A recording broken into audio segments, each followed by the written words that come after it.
nature, il y a la victoire qui s'impose à toi. Je prophétise au nom de Jésus, l'Éternel va te surprendre avant la fin du mois d'octobre. Par nature, tu vas vivre la gloire. Je lance la prophétie. Cette maladie ne te tuera pas. Cette maladie ne pourra pas te tuer. La médaille est authentique. Il est écrit, par ces meurtrissures, par que la manifestation. Voilà pourquoi lorsqu'on te combat dans le monde des esprits, tu dis, au nom de Jésus, vous êtes vaincus. Parce que tu manifestes ta nature. Tu ne mourras pas, tu vivras. Parce que tu manifestes ta nature. Lorsque les combats sont rudes, tu élèves la foi parce que tu veux manifester ta nature. Tu ne peux pas mourir comme n'importe qui. Tu es enfant de Dieu. Ta mort est calculée que par Dieu lui-même. Ça ne peut pas arriver avant le temps. Les batailles s'élèvent, mais c'est toi qui es victorieux. Ta nature est la nature de la victoire. Que Jésus te localise. Ne tombe jamais dans ce mensonge-ci. Ce mensonge-ci qui est distillé un peu dans le monde chrétien. Et je pense que c'est aussi alimenté par le diable, puisque c'est un mensonge. La victoire n'est pas le produit de nos efforts. C'est un mensonge. Tu dois faire des efforts pour être victorieux. Tu dois faire cela, sinon cette limite ne tombera pas. Sinon cette condamnation ne tombera pas. C'est un mensonge. Nous n'allons pas créer une victoire. Nous allons puiser auprès de la croix. Ça tombe sur une maison. Ce que tu manifestes, ce n'est pas le fruit de tes efforts. Ce que tu manifestes, c'est ce qu'il y a à la croix. Tu es en train de puiser là-bas et tu les présentes à tes adversaires. Tu puises là-bas et tu les présentes à tes combats. Tu es victorieux parce que tu utilises un nom qui a été donné. Et ce nom a été donné à la croix. Il s'est élevé au-dessus de tous les noms. Devant ce nom-là, tout genou fléchit. Non, ce n'est pas parce que tu as beaucoup jeûné. Écoutez comment les chrétiens, nous commençons à parler. Qu'est-ce que je dois encore faire? J'ai trop jeûné, j'ai trop prié, j'ai donné tous mes bijoux. Qu'est-ce que je dois faire? Virgule, tu as manqué de faire quelque chose. Élève ta foi au-delà de tes œuvres. Est-ce que quelqu'un m'entend bien? Élève la foi de la croix. Crois que Jésus est mort et aucun démon ne touchera à ta vie. Crois que Jésus est mort et aucun combat ne va t'écrouler. Crois que Jésus est mort pour t'imposer la victoire. Yes. Par nature, la croix nous a imposé la victoire. Même la victoire que je ne veux pas. Oh my God. Où sont les hommes de foi? Où sont les femmes de foi? Même la victoire que je ne veux pas. Voilà pourquoi il est écrit. Oui, le bonheur et la grâce. Je ne demande pas au bonheur de me suivre, le bonheur me suit. Voilà pourquoi il est aussi écrit. Voici les miracles qui accordent. Je n'ai pas demandé, mais ça me suit. Par nature, par nature, ça me suit.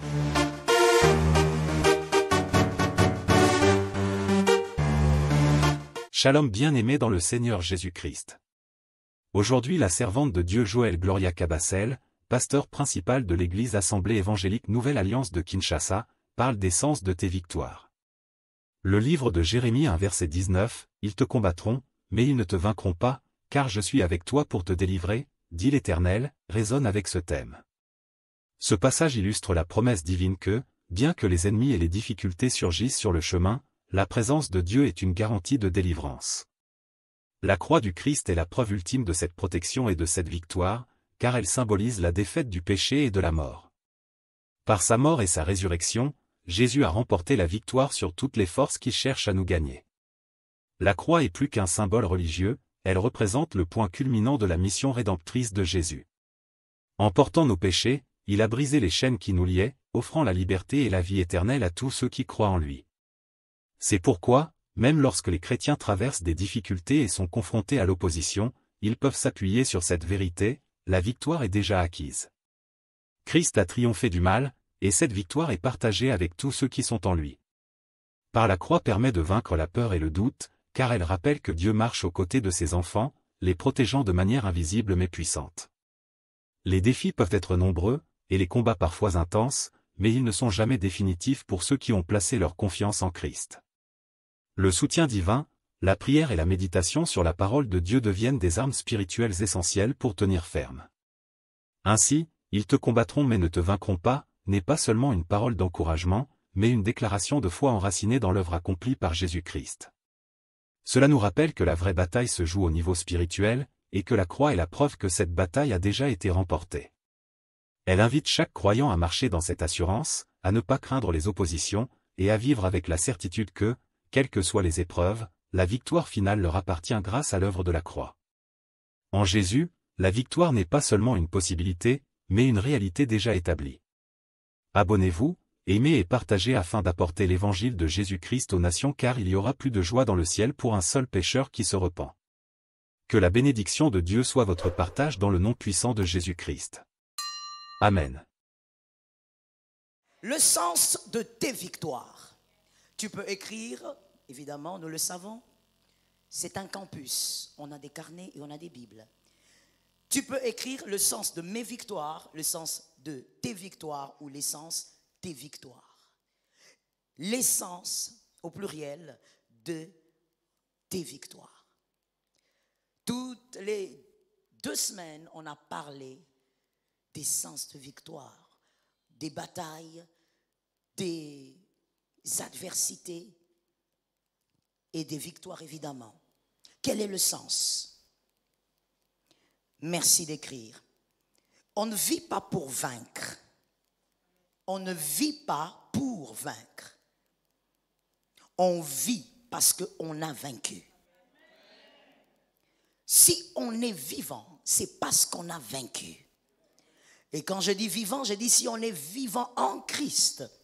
Si on vit en Christ, c'est parce qu'on a déjà vaincu. Que l'Éternel te localise. On ne cherche pas à écraser le serpent. On marche sur celui dont la tête a déjà été écrasée. Ça localise quelqu'un. Je dis toujours, écrire ne t'empêche pas de dire un amen qui localise ta famille. On ne cherche pas à marcher sur le serpent, on cherche simplement, on ne cherche pas plutôt à écraser le serpent, mais on marche sur un serpent dont la tête a déjà été écrasée. Luc 10, 19 dit, je vous ai donné le pouvoir, Luc 10, 19, de faire quoi? De marcher, parce que la tête a déjà été écrasée. Rien ne peut te nuire parce que le venin a déjà été neutralisé. Dis avec moi, le venin a été neutralisé. Le venin a déjà été neutralisé. C'est voilà pourquoi cette écriture finit en disant, rien ne pourra vous nuire.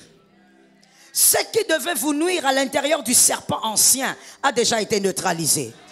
On ne peut pas écraser la tête d'un serpent et subir le venin. Lorsque la tête est écrasée, le venin a été neutralisé. Ta famille est sécurisée, l'Éternel est avec vous. Est-ce qu'il y a un représentant valable de sa famille? Ta famille a déjà été sécurisée. La tête a été écrasée. Écrivons s'il vous plaît et écoutons-nous bien. Ainsi, la victoire ne se cherche pas. La victoire s'établit. On cherche ce qu'on n'a pas. Or, enfant de Dieu, tu as la victoire. Depuis que tu as donné ta vie à Jésus, tu vis dans la victoire. La victoire ne se cherche pas, la victoire s'établit. 1 Jean 5, 4. 1 Jean 5, 4. 1 Jean 5, 4. Parce que tout ce qui est né de Dieu triomphe du monde. J'aime ton amen. Et la victoire qui triomphe du monde, c'est notre foi. Tu es victorieux parce que tu crois en Jésus. Et donc, tu es victorieux non parce que tu célèbres des victoires, mais tu es victorieux par nature. C'est à cause de ta nature d'enfant de Dieu que tu es victorieux. Voilà pourquoi lorsqu'une bataille arrive, ne commence pas par trembler. Vois déjà la médaille. Est-ce que quelqu'un est localisé? Voilà pourquoi quand les batailles s'augmentent dans la vie, vois déjà la victoire qui est au fond. Parce que ce ne sont pas tes prières qui te donnent la victoire. Je veux te réchoquer. Ce ne sont pas tes jeûnes qui te donnent la victoire. C'est ta nature d'enfant des dieux qui te donne la victoire. Dis à un frère, la victoire est une garantie. On est victorieux par nature. Parce qu'on est enfant de Dieu, voilà pourquoi on est victorieux. Yes, ce n'est pas parce qu'on a donné des offrandes, des dîmes et tout ce que vous voulez, mais c'est parce qu'on est enfant de Dieu. Est-ce que je peux parler à quelqu'un? Jésus à la croix, il est mort pour toi, il n'est pas mort pour ton offrande. Il n'est pas mort pour ta dîme, il n'est pas mort pour tes matériels. Jésus est mort pour toi. Et s'il est mort pour toi, c'est toi donc qui possèdes la victoire. Tu es localisable. Tu es victorieux par nature. Donc, lorsqu'on est victorieux par nature, il ne suffit pas de se contenter de sa nature, il faut manifester ce qu'on est. On manifeste ce qu'on est pour que les hommes sachent qu'on est victorieux. Ne dis pas seulement tu es enfant de Dieu, manifeste-le. Parce que, écoute-moi très bien, on peut être victorieux par nature et vivre une vie misérable. On peut être victorieux par nature, c'est-à-dire enfant de Dieu, mais vivre une vie déplorable. Méphibosheth. Méphibosheth était un prince. Ce n'était pas n'importe qui. Il était le fils de Jonathan. Jonathan, fils de Saül. Saül, le roi. Le fils du roi, c'est qui? Pourquoi je ne vous entends pas? Le fils du roi, c'est qui? Attends. Celui qui est à côté de toi te met mal à l'aise? Ça va bien? C'est ton frère? Ah ben, be good, be good. Le fils du roi, c'est qui? Le fils du prince, c'est qui? C'est un prince. Méphibosheth était prince, mais un prince qui vivait à Lo-Débar. Un prince qui vivait dans la misère. Un prince qui ne vivait pas selon sa nature. Attention, ne sois pas enfant de Dieu vivant comme un enfant quelconque. Tu es enfant de Dieu, c'est bien, mais maintenant manifeste ta nature. Que la manifestation, voilà pourquoi lorsqu'on te combat dans les mondes des esprits, tu dis au nom de Jésus, vous êtes vaincus. Parce que tu manifestes ta nature. Tu ne mourras pas, tu vivras. Parce que tu manifestes ta nature. Lorsque les combats sont rudes, tu élèves la foi parce que tu veux manifester ta nature. Tu ne peux pas mourir comme n'importe qui. Tu es enfant de Dieu. Ta mort est calculée que par Dieu lui-même. Ça ne peut pas arriver avant le temps. Les batailles s'élèvent, mais c'est toi qui es victorieux. Ta nature est la nature de la victoire. Que Jésus te localise. Ne tombe jamais dans ce mensonge-ci. Ce mensonge-ci qui est distillé un peu dans le monde chrétien. Et je pense que c'est aussi alimenté par le diable, puisque c'est un mensonge. La victoire n'est pas le produit de nos efforts. C'est un mensonge. Tu dois faire des efforts pour être victorieux. Tu dois faire cela, sinon cette limite ne tombera pas. Sinon cette condamnation ne tombera pas. C'est un mensonge. Nous n'allons pas créer une victoire. Nous allons puiser auprès de la croix. Ça tombe sur une maison. Ce que tu manifestes, ce n'est pas le fruit de tes efforts. Ce que tu manifestes, c'est ce qu'il y a à la croix. Tu es en train de puiser là-bas et tu les présentes à tes adversaires. Tu puises là-bas et tu les présentes à tes combats. Tu es victorieux parce que tu utilises un nom qui a été donné. Et ce nom a été donné à la croix. Il s'est élevé au-dessus de tous les noms. Devant ce nom-là, tout genou fléchit. Non, ce n'est pas parce que tu as beaucoup jeûné. Écoutez comment les chrétiens, nous commençons à parler. Qu'est-ce que je dois encore faire? J'ai trop jeûné, j'ai trop prié, j'ai donné tous mes bijoux. Qu'est-ce que je dois faire? Virgule, tu as manqué de faire quelque chose. Élève ta foi au-delà de tes œuvres. Est-ce que quelqu'un m'entend bien? Élève la foi de la croix. Crois que Jésus est mort et aucun démon ne touchera à ta vie. Crois que Jésus est mort et aucun combat ne va t'écrouler. Crois que Jésus est mort pour t'imposer la victoire. Yes. Le dire ainsi. Écoutez, je vais l'expliquer de la manière la plus simple. Donne-moi ton nom de famille, mon fils. Nzundu. Ok. Monsieur Nzundu, quand ils se marient, en tout cas pour celles qui le veulent encore, et pour nous ici la loi congolaise le dit, quand M. Nzundu se marie, sa femme devient, même si elle ne veut pas. Même si elle n'aime pas le nom, parce qu'il est possible d'aimer l'homme sans aimer son nom. Même si elle trouve ce nom un peu façon, mais automatiquement, elle devient Madame Zundu. Elle subit une alliance. Et quand l'enfant naît, le pauvre bébé, il n'a rien demandé. Il aurait aimé peut-être s'appeler Henri.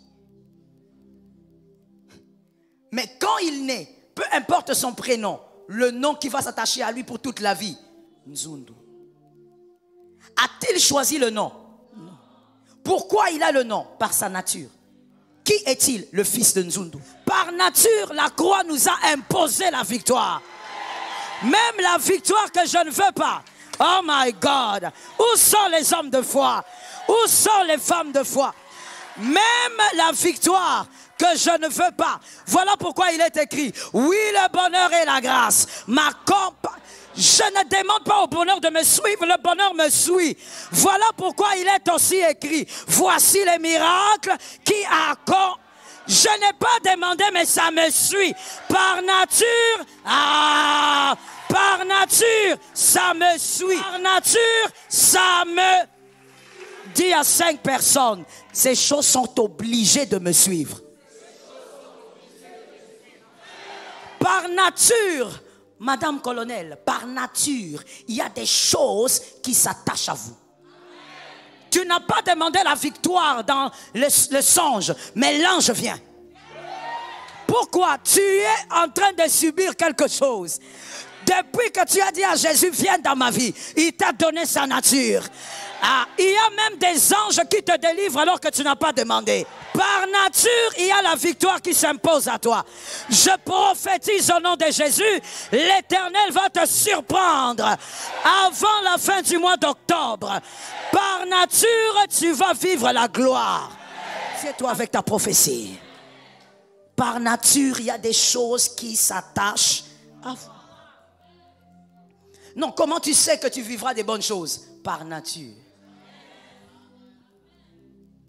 Est-ce que quelqu'un me capte? Comment tu sais que tu ne mourras pas jeune? Il est mort jeune pour que je meure à l'âge où je dois mourir. Tu as raté de placer quelque chose dans ta destinée.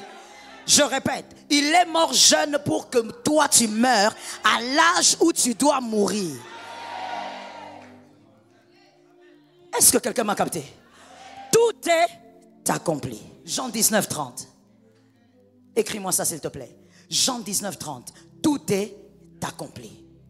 Tout est accompli veut dire, tu peux naître maintenant d'esprit. Tu es né de la chair, tu peux aussi naître d'esprit. Je bénis mes fils. Tu es né de la chair, tu peux naître d'esprit. C'est-à-dire si dans la chair, tu es né dans une famille façon, en esprit par nature, tu as la gloire de Dieu. La gloire de Dieu te localise. Dis un peu à 3 personnes, par nature, la gloire de Dieu me localise.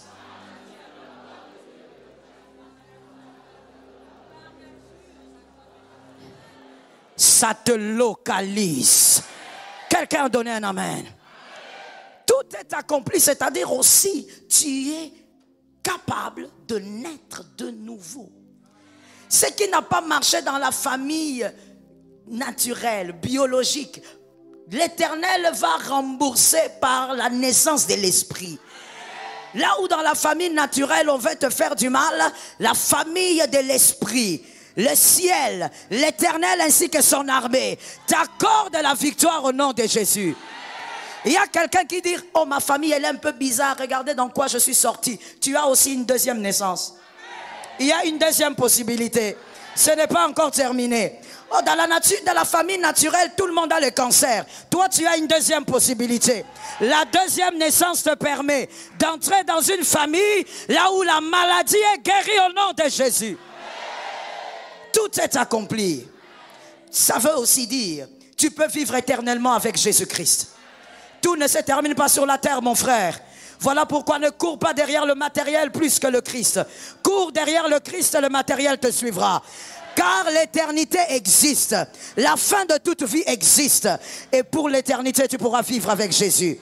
Laisse-moi le dire à quelqu'un d'intelligent. Tu vivras avec Jésus dans l'éternité, avec tes enfants, avec ta famille.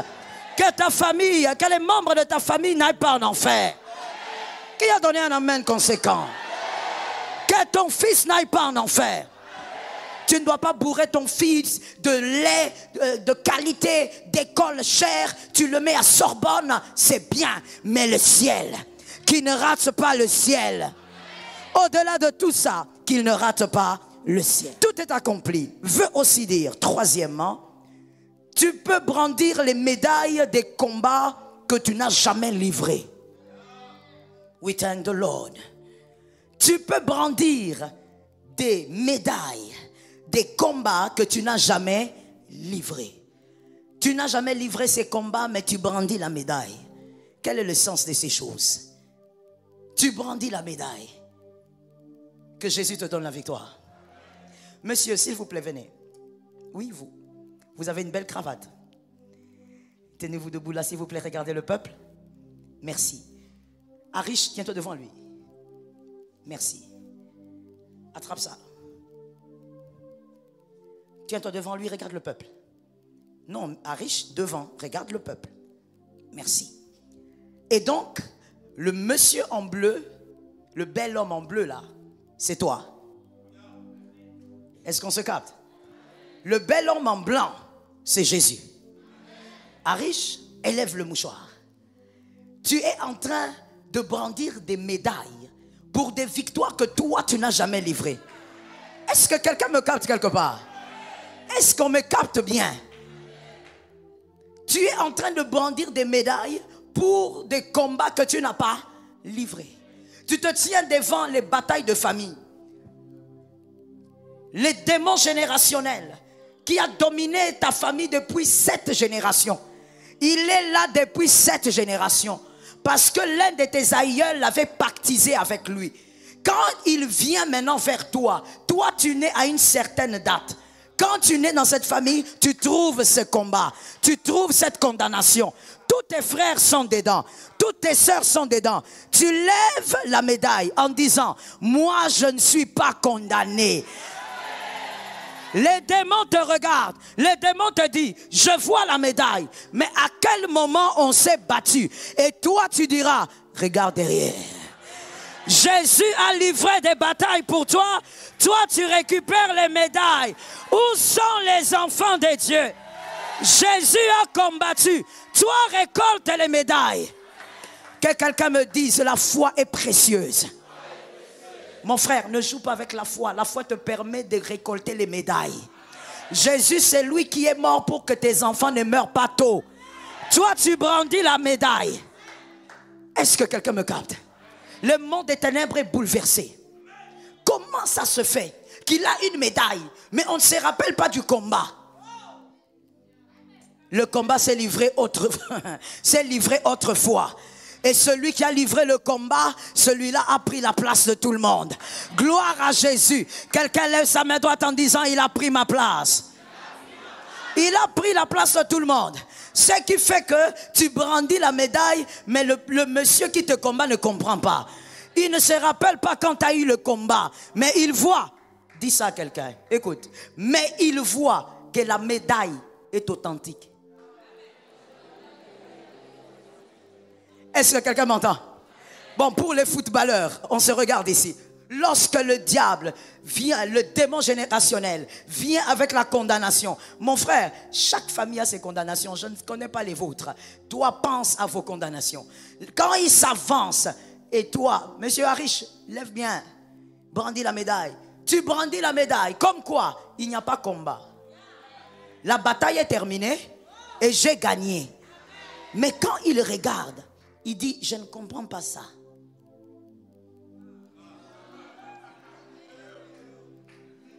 Les démons disent, il faut. Il va checker. Comment cet homme, je ne l'ai jamais retrouvé dans mon parcours. Je ne l'ai jamais combattu. Comment il a la médaille authentique? On va checker la croix, la croix, la croix, la croix, la croix, la croix, la croix est là. Le démon lui-même revient, il dit, bu. Jésus est ta victoire. Tu vis dans la victoire. Tout est accompli. Pourquoi tu as peur? Est-ce que je peux entrer dans la dimension prophétique? Je dis pourquoi tu as peur. Tu te marieras. Tu vieilliras. Tu verras tes petits-fils. Tu verras la grâce de Dieu. Tu iras là où Dieu veut te voir. Tu atteindras tes objectifs. Tu saisiras ce qui est à toi. Tes fils et tes filles seront grands. Tu as peur de quoi? La médaille est là.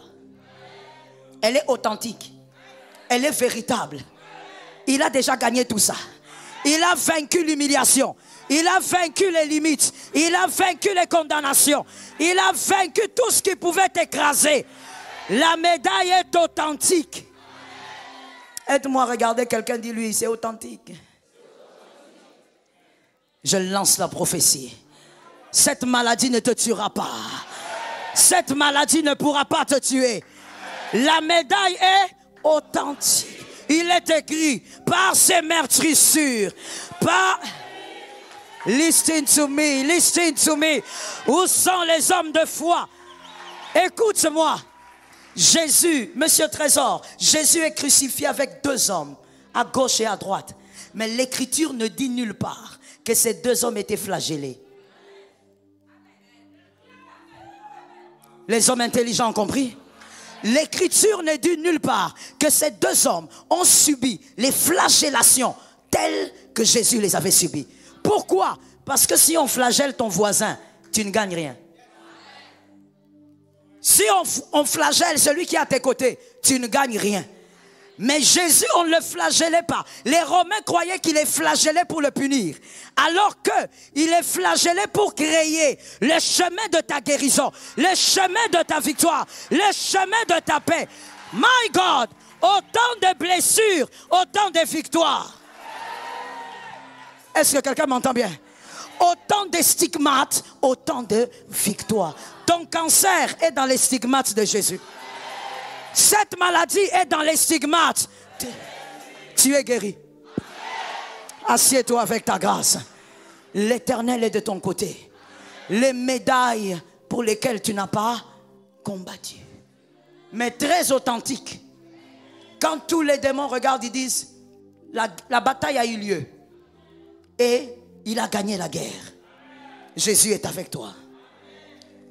Tu dois donc imposer la victoire. Même quand tu pries, arrête de prier comme si tu cherches. Tu ne cherches rien. La victoire a déjà été donnée. Non, il n'a pas fait un tel sacrifice pour que toi, aujourd'hui, chrétien, tu penses que c'est par la mortification que Dieu va t'exaucer. Il est mort pour te communiquer la victoire. La victoire en Jésus. Le premier sens de ta victoire. Tu es une porte qui permettra plusieurs repos. Tu dois vaincre sur terre. Toutes les batailles de ta famille, je le dis, tu dois les vaincre. Ça tombe sur toi. Toutes les batailles de ta famille, tu dois le vaincre au nom de Jésus. Pourquoi? Parce que tu es la porte de repos de plusieurs. Il y a des personnes qui seront en repos parce que toi tu auras vaincu. Il y a des personnes dans la famille et même en dehors qui seront dans un repos agréable parce que toi tu auras vaincu. Prends avec moi l'écriture. Acte 2, 2 à 3. Acte 2, 2 à 3.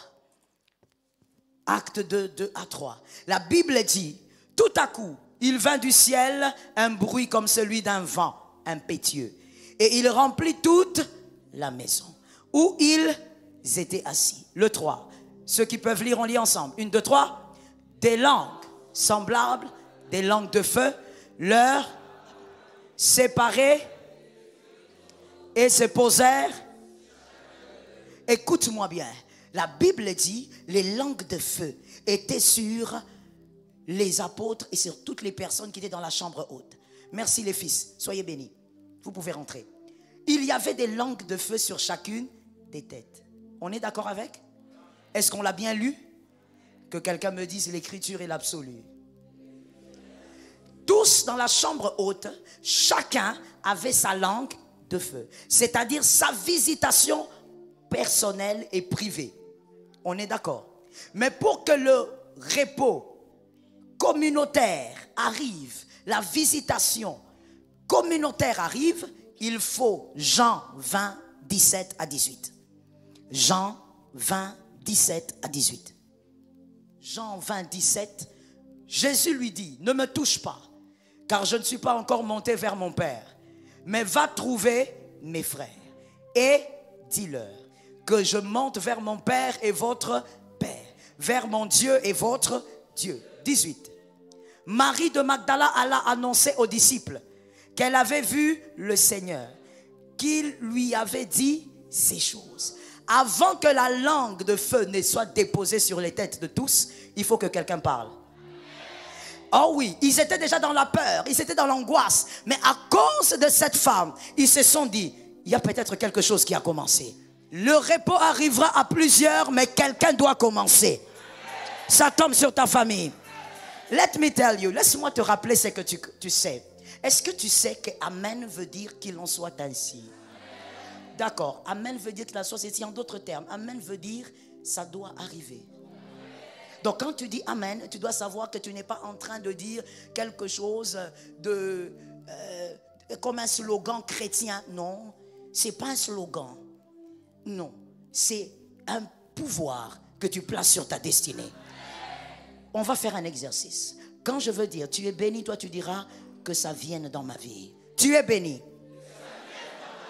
C'est ça, Amen. Donc quand tu dis Amen, tu es localisable. Avant que ta famille entre dans le repos, quelqu'un doit parler. Ils étaient là, dans la chambre haute. Tout à coup, le Saint-Esprit descend. Mais c'est parce qu'il y a quelqu'un qui les avait rassurés que Jésus est ressuscité. Ta famille sera dans le repos, mais toi, tu dois manifester la victoire. Or, cette bataille s'arrête avec toi parce que tu dois manifester. Oui, ça a commencé avant toi, mais ça s'arrête avec toi. Pourquoi? Tu dois amener plusieurs dans le repos. Ça arrive au nom de Jésus. Tu es le précurseur des choses étranges. Tu es le précurseur des miracles inattendus. Tu es la précurseuse des choses que personne n'a vues dans la famille. Écoute-moi bien. Ce que tu n'as pas vu dans ta famille existe.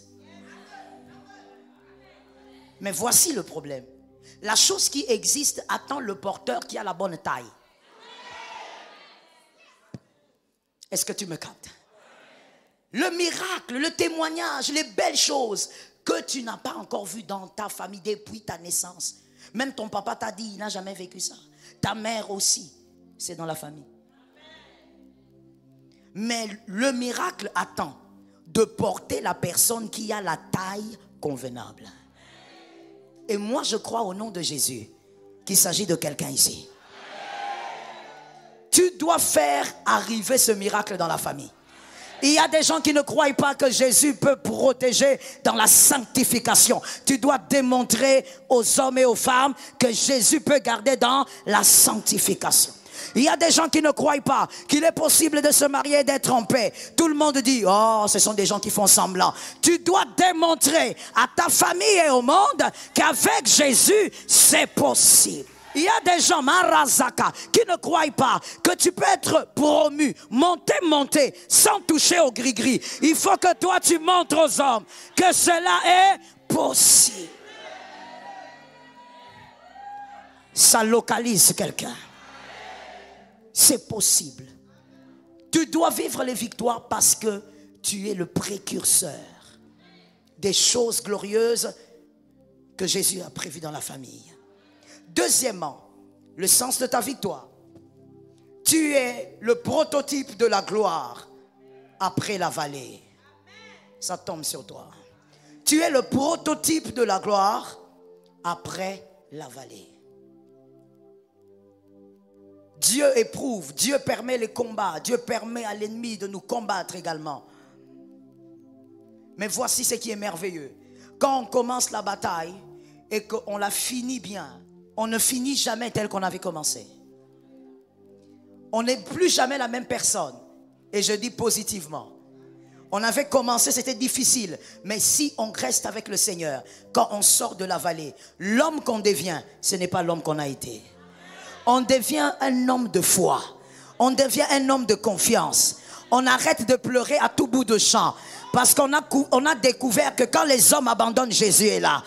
On a compris que quand les hommes rejettent, Jésus est là. On persévère et on n'est plus la même femme. On sort solide. Est-ce que quelqu'un me capte? On n'est plus la même personne. Pourquoi? Parce qu'on a vécu ces épreuves avec Jésus. Le psaume 23 dit: l'Éternel est le berger. L'Éternel est mon berger. Au départ, il est un berger. Il doit le rester dans la vallée. Pendant les combats, les épreuves, qu'il reste ton berger. Que personne ne t'amène quelque part en te disant: viens, on va aller te laver quelque part. Tu n'as pas besoin de te laver dans cette eau sale là. Jésus te suffit. Le sang de Jésus t'a déjà nettoyé. Lorsqu'on traverse la vallée avec Jésus comme étant le grand berger, voici le deal. C'est que Jésus voudrait être ton berger au départ pour qu'à un moment donné, tu manges devant les adversaires. Est-ce que quelqu'un m'entend? Avant même que le bonheur et la grâce ne t'arrivent, tu vas manger en face d'eux. Quelqu'un a compris le sens? Avant le bonheur et la grâce, c'est-à-dire avant que Dieu ne déverse sur toi le repos dont tu as besoin, tu vas d'abord épater tes adversaires. Tu vas d'abord surprendre tes adversaires. Je veux le dire mieux, Dieu te fait passer par les batailles parce que tu dois être le modèle de la gloire de Dieu au milieu de toutes ces personnes. Est-ce que quelqu'un m'entend? Tu vas manger en face de tes adversaires. Et quand tu traverses la vallée, ils attendent ta mort. Or, la table est en train d'être dressée. C'est pourquoi je dis à quelqu'un: persévère encore. Tu as la médaille, manifeste seulement la victoire. Persévère encore, ils mangeront en face de toi. Laisse-moi dire quelque chose que j'entends. Ceux qui voulaient t'empoisonner, ils mangeront. Je veux mieux le dire. Je veux le dire comme David a dit. Ceux qui voulaient te faire du mal, te verront manger devant eux. Tu seras en face d'eux et tu seras en train de manger. Oh, Jésus est terrible. La Bible ne dit pas, David ne dit pas: il dresse devant moi une table en face de mes adversaires et puis on mange ensemble. Tu manges et te regardes. Est-ce que ça tombe sur quelqu'un? Ça veut dire tu consommes ta gloire, ton miracle, ta faveur. Il se pose des questions. Comment? Pourquoi? Son père c'est qui? Qui l'a pistonné? Jésus, le berger. Tu vas manger devant eux. Ils se poseront la question: qu'est-ce qui s'est passé pour que ça marche? On a tout fait pour que ça ne marche pas. Tu vas consommer la gloire de Dieu en face d'eux. Adonai est fidèle. Pourquoi David dit ça? Le grand prophète dit ça pour dire: quand Dieu va disposer. J'aime David. Ah, he's amazing. David est en train de dire: avant que je ne finisse la vallée, mes adversaires vont voir ma gloire. Mais écoutez, alors que les adversaires voient la gloire alors que l'huile n'est pas encore sur la tête. Parce qu'il dit: il dresse devant moi une table. En face. Ensuite. Donc, c'est après la scène des adversaires. C'est pour dire, la gloire que Dieu va me donner, moi-même je la verrai par mes adversaires. Toi, tu seras en train de dire: mais l'Éternel va faire quoi? Mais tes adversaires s'étonnent déjà de ce qui est en train de t'arriver. Avant même que tu vives toi-même la gloire, les adversaires verront la gloire de Dieu. Les adversaires verront le miracle de Dieu. Avant que toi-même tu dises: Dieu m'a visité. Eux vont le dire. Tu ne comprendras pas pourquoi certaines personnes vont changer d'attitude envers toi. Mais toi, tu as l'impression que ta vie est normale. Mais eux viennent: bonjour, bonjour madame. Bonjour. Oh, la personne là qui ne me saluait pas, il ne me calculait même pas. Aujourd'hui, c'est bonjour monsieur. Qu'est-ce qui se passe? Il a vu ce que toi, tu n'as pas encore vu. Je veux le dire mieux pour les hommes intelligents. David avait envie de dire: Dieu va me donner la robe de gloire avant même qu'elle ne soit visible pour moi. Elle sera visible pour les adversaires. Ça tombe sur ta maison au nom de Jésus. Voilà pourquoi en ce mois d'octobre, tu vas constater quelque chose. Oui, oui, oui, avant la fin du mois, tu vas constater qu'il y a des hommes qui t'avaient tellement combattu, tellement sali ta réputation. Eux-mêmes vont commencer à se rapprocher. Alors il y a quelqu'un qui va dire, non, peut-être qu'il s'approche pour m'empoisonner. N'aie pas peur. L'Éternel est avec toi. David a dit, c'est en face de moi. Je mange et il me regarde. Que Dieu localise ta maison. Que Jésus localise ta maison. Et quand on finit la vallée, le bonheur et la grâce. Yes. Écoute s'il te plaît. La grâce, Dieu la présente à tes amis. La gloire, c'est pour tes adversaires. La grâce, c'est pour les amis. La gloire, c'est pour la présenter aux adversaires. Luc 23, 43. Luc 23, 43. Jésus lui répondit, je te le dis en vérité, aujourd'hui tu seras avec moi dans le paradis. Dieu lui fait grâce. Parce qu'il a cru, automatiquement il devient l'allié de Jésus. Ami de Jésus. Dieu lui fait du bien. Dieu lui fait grâce. Voici ce qui se passe dans Matthieu 28, 2 à 4. Matthieu 28, 2 à 4. Et voici, il eut un grand tremblement de terre, car un ange du Seigneur descendit du ciel. En octobre, que certains entendent les bruits de tonnerre. Oh mon Dieu, est-ce que je parle à quelqu'un? Ceux qui sont à l'extérieur me captent convenablement? Ils me captent convenablement? Faites-moi signe là-bas, monsieur là-bas. Merci, il fallait juste faire ça. Je disais qu'en ce mois d'octobre, il y aura des tremblements dans les camps de l'adversaire. J'entends quelque chose. Marvin, donne-moi cette chaise. Quand j'entends quelque chose de prophétique, je la libère dans les airs. Fais vite que les propriétaires prennent ça. Écoute ce que j'ai entendu, écoute ce que j'ai vu. En octobre, je ne dis pas en novembre, et les propriétaires vont prendre. En octobre, avant la fin, il y a des gens qui vont te remettre ta chaise. Razema Shataya. Il y a des gens qui vont te ramener ta chaise.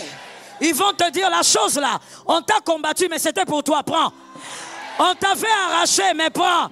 On avait volé, mais prends. On avait arraché, mais prends. On avait détruit, mais prends. On avait volé, mais... Où sont les hommes intelligents? On te ramènera ta chaise. Ils entendront les tremblements. J'entends ça. Captez ça très bien. Il y a des gens qui ne dormiront pas. Parce que la nuit, il y a des anges qui vont venir parler. Il y a des gens qui vont dire, j'ai dormi, j'ai vu quelqu'un me dire, va lui demander pardon. Ça se fait en ce mois d'octobre. Ça se fait en ce mois d'octobre. My God, j'entends ça, c'est une prophétie. Propriétaire, prenez ça s'il vous plaît.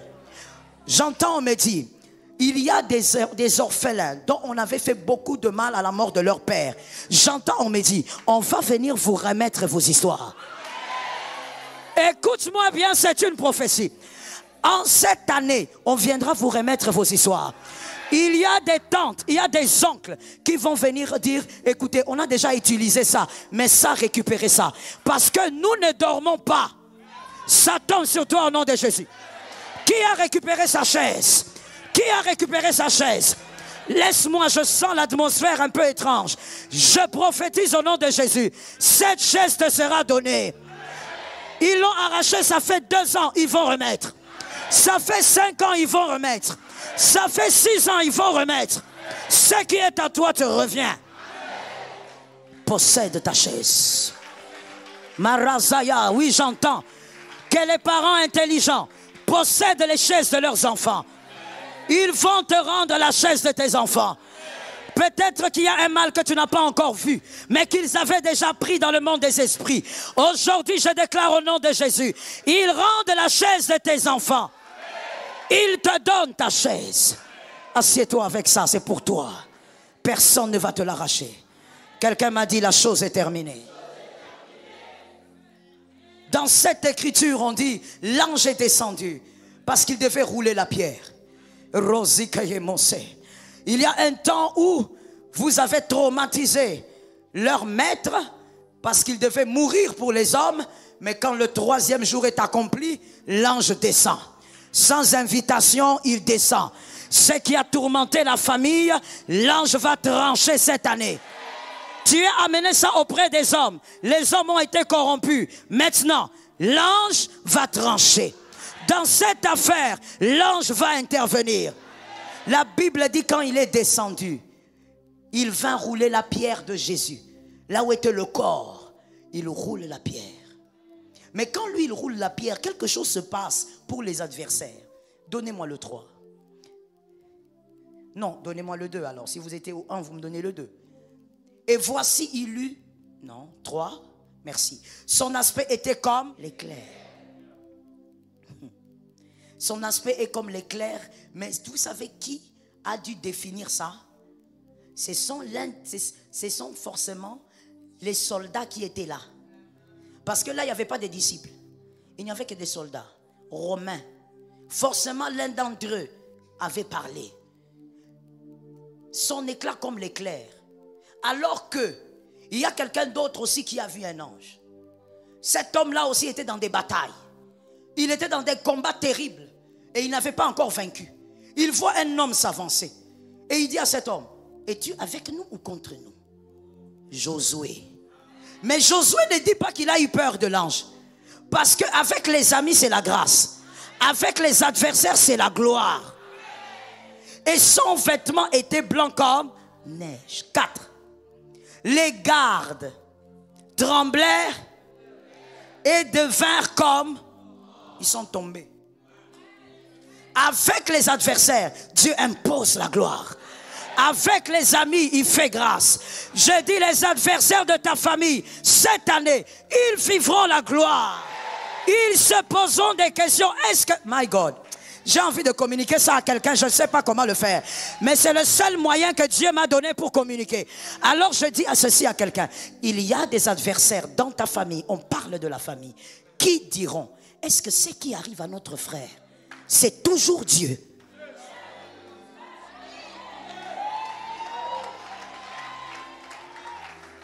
Est-ce que ce qui arrive à cet homme, c'est toujours les choses de Dieu? Oui, parce que les choses de Dieu auprès des adversaires, c'est terreur.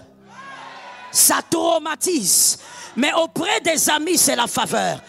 Ils seront traumatisés par ce que Dieu va faire cette année.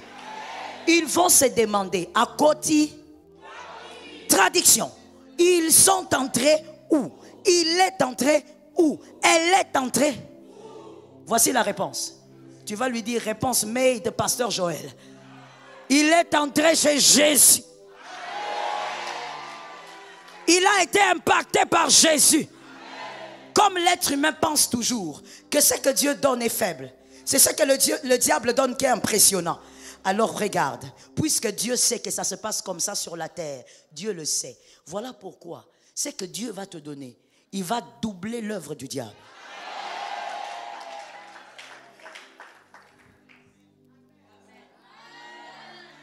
Voilà pourquoi Dieu, quand il veut imposer un miracle pour que les adversaires soient en panique, il fait aussi une chose simple. Parce que le diable, lui, te dira, attrape-t-elle, va coucher avec ta fille, va au cimetière, va dormir avec un cadavre. Dieu, lui, il va te dire, va te laver dans le Jourdain.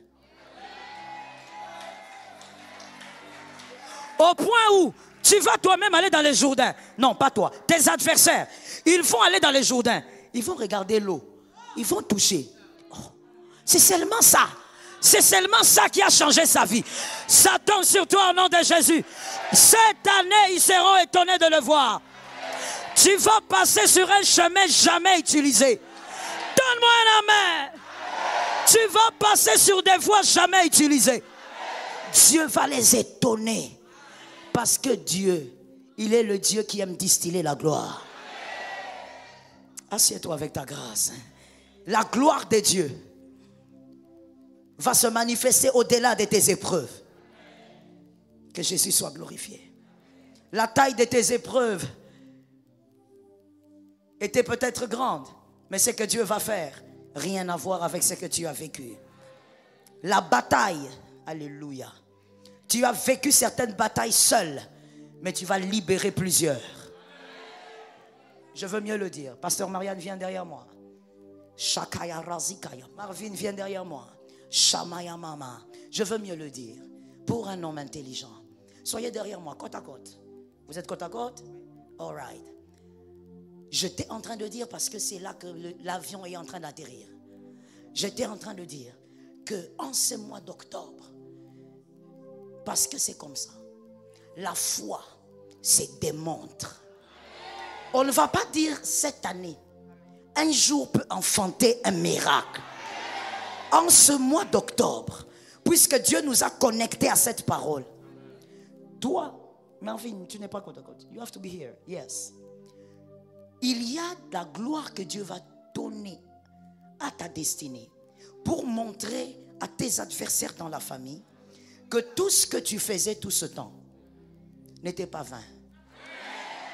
Let me explain it well. We will cool now. Je vais expliquer ça doucement. Les jeûnes, les veillées, les prières, les dîmes, les offrandes, ça sera simplement pour toi et Dieu ta gloire sera une récompense. Pour toi, ça sera une récompense. Jésus, j'ai été fidèle, Jésus te récompense. Jésus, j'ai été honoré en priant, Jésus te récompense.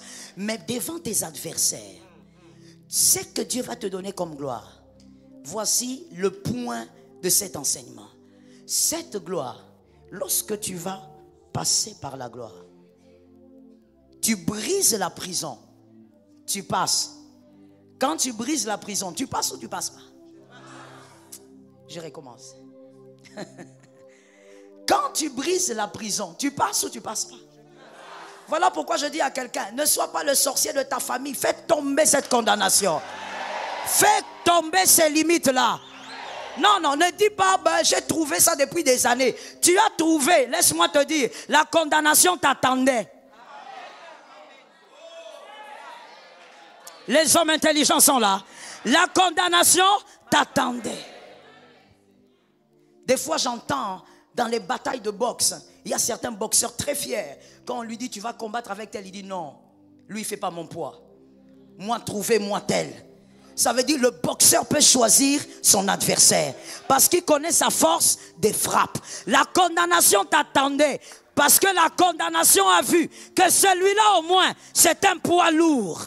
Quelque chose va se passer ici. Ah, lorsque tu passes, tu brises la prison, oui ou non? Quand tu brises la prison, pour toi c'était une prison, oui ou non? Mais pour ceux qui sont derrière, Manassé et Ephraïm, Manassé et Ephraïm, Manassé et Ephraïm. Dis avec moi, Manassé et Ephraïm. Encore. Encore.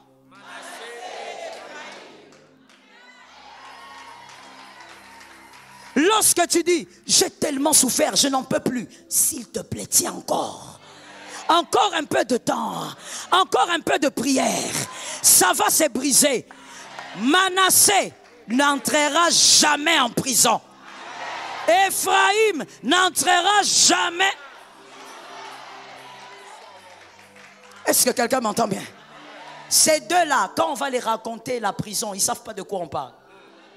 Joseph va leur dire, est-ce que vous connaissez la prison? Il dit, papa, c'est quoi la prison? Et laisse-moi parler, je lance ça dans les airs. Joseph va leur dire, est-ce que vous connaissez la faim? Ils vont dire, papa, c'est quoi avoir faim? Pourquoi? Ils ne savent pas ce que c'est. Parce que papa a payé.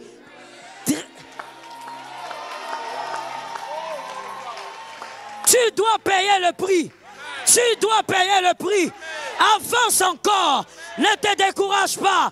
Prie encore. Jeûne encore. Prie encore. Jeûne encore. Prie encore. Jeûne encore. Prie encore. Jeûne encore. Prie encore. Jeûne encore. Ça doit marcher. Ça finira par céder. La victoire a déjà été acquise. Quelqu'un m'a dit Manassé Ephraïm. Toi aussi tu as ton Manassé. Toi aussi tu as ton Ephraïm. Ce que tu as vécu, ton fils ne le vivra jamais. Ce que tu as vécu, ta fille ne le vivra jamais. Ah, là où tu es tombé, ton fils ne tombera pas. Tu sais pourquoi ton fils ne tombera pas? Il ne verra pas le trou.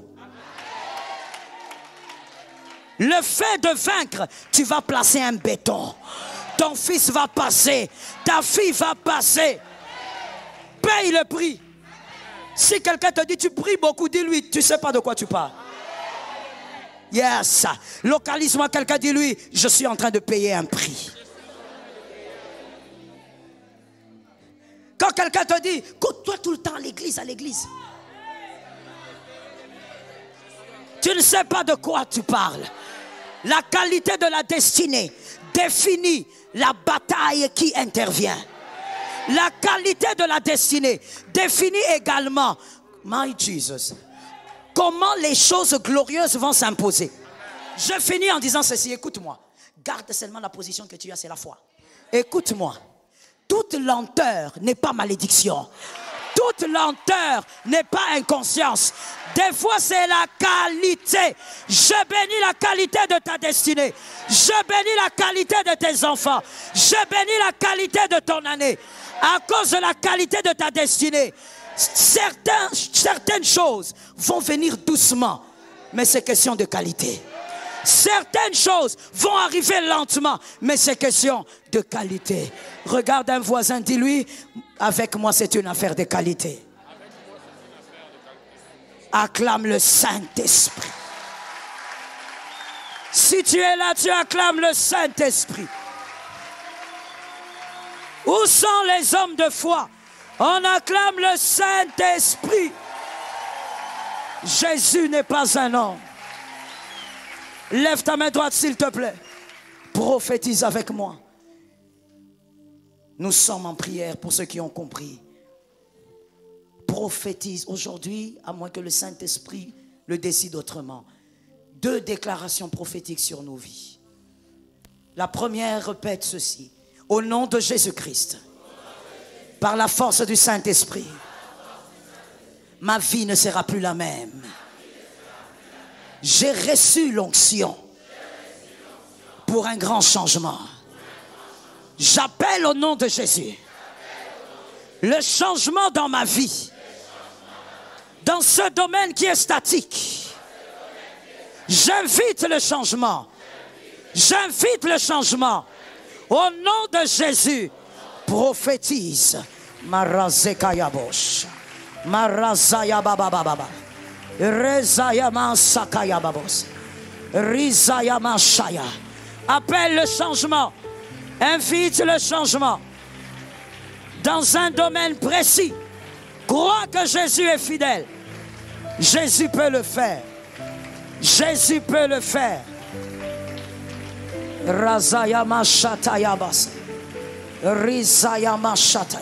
J'aime ta foi, mon frère. Prophétise, déclare, ça doit changer. Le mouvement spirituel. C'est possible, c'est possible, c'est possible. Prophétise, prophétise. Shalom bien-aimés dans le Seigneur Jésus-Christ. J'espère que vous avez aimé cette vidéo.